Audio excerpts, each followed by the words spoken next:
Hi guys, it's Charla from That Girl Cooks Healthy. So today I'm going to show you guys how to make this delicious coconut cake with lime. It's gluten-free, it's dairy-free, it's grain-free. It does not contain any type of flour, no pseudo flour, no hybrid flour, nothing like that.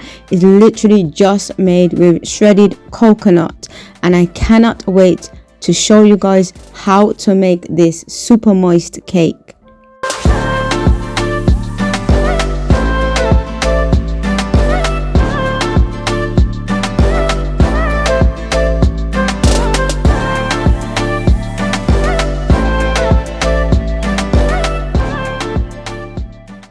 So these are the ingredients you're going to need. You're going to need some shredded coconut. This is dry shredded coconut, and the texture that I'm using is the ultra fine coconut. You don't want to use a coconut that is coarse or any coconut flakes, or else this recipe will not work. I've tried it with a coarser texture coconut and it doesn't work. It comes out too much like a coconut texture and it doesn't really come like a cake texture, so you'll be disappointed. You'll also need eggs, you'll need lime zest, lime juice, coconut milk, baking powder, raw cane sugar, or you can use coconut sugar, vanilla, and some pink salt.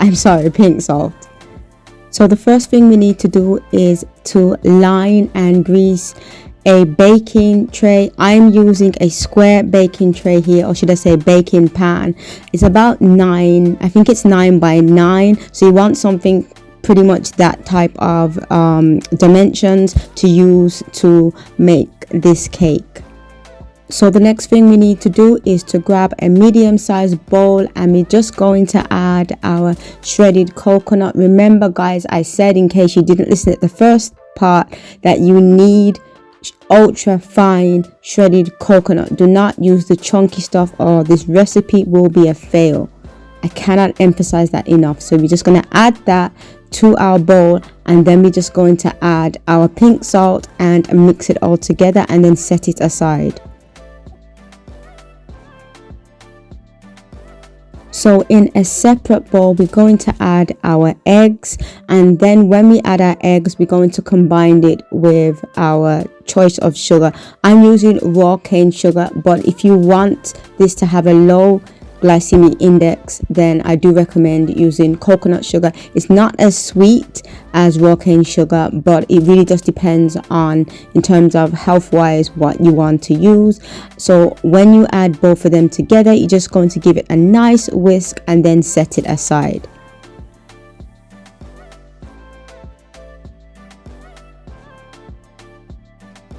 So now that we've whisked the eggs, it's time to add the rest of the ingredients. So we start by adding the coconut milk, then we're just going to add the vanilla, the lime juice, and the zest of the lime. And when we add all of those ingredients, just going to give it another quick whisk.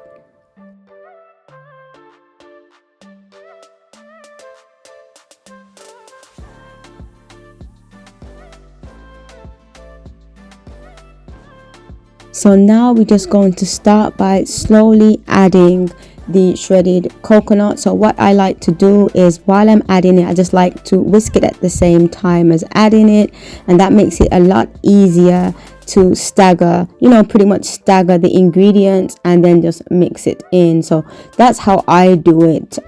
If you're pretty much a heavy-handed person, you might find it easier to add all of it. It really just depends, or if you're a novice, you can do what I'm showing you here, where you just add a small amount and then just gradually whisk it. So you want to whisk it until it creates a smooth, lump-free batter.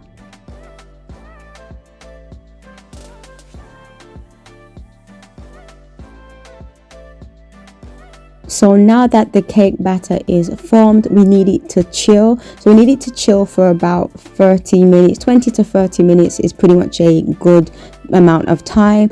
But what I'm going to do before I put it in my refrigerator is I'm just going to get some saran or plastic wrap, and I'm just going to put it over the top of the bowl, and then I'm going to put it in my refrigerator.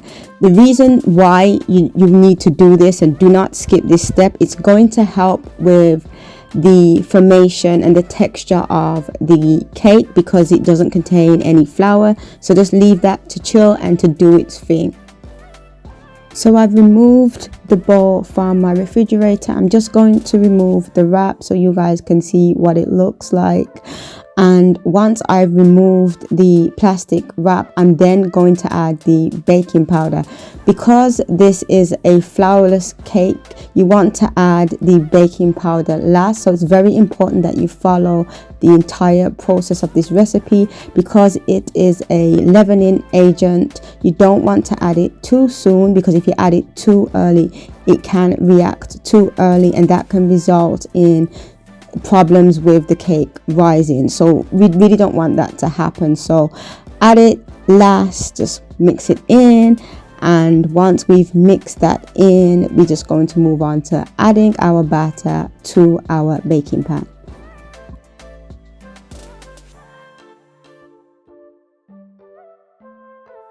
So now I'm just going to pour the cake batter into my baking pan, and it's pretty much an effortless step here. You don't need a spoon, or you shouldn't need a spoon if you have the right texture. It's not too thin and it's not too thick, so you shouldn't need the back of a spoon or a spatula to level out the batter. You pretty much just put it in and then transfer it to your oven and you're good to go. So this is what the cake looks like once it's baked. It pretty much looks like a Victoria, or should I say a sponge cake. And the next thing I'm going to do now is to just dust it with some powdered sugar. The powdered sugar that I'm using is actually homemade, made from tapioca starch and coconut sugar. So that's optional, you don't have to add that, but I think it makes it look nice presentation wise.